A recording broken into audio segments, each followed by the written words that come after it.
இது பாருங்க, உங்களுக்கு முத்தம் கொடுக்காம என்னால உயிர் வாழ முடியாதுங்கிற நிலைமை வந்துச்சுன்னா ஆளை விட்டு சொல்லி அனுப்புறேன்.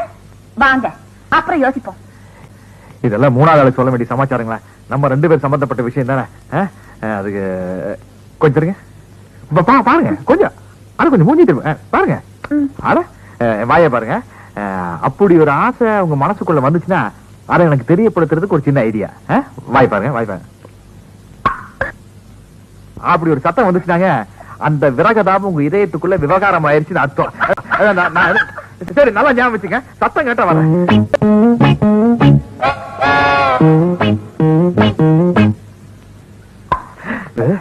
சவுண்ட் விட்டீங்களா? சும்மா சவுண்ட் வரதான் டெஸ்ட் பண்ணி பார்த்தேன். என்ன மைக் டெஸ்டிங் 1 2 3 சொல்றதுக்கு ரொம்ப வில்லங்கமான விஷயங்க. பாருங்க, நான் வயசுக்கு வந்து ஒரு 10 15 வருஷம் வச்சுக்கிறேன்.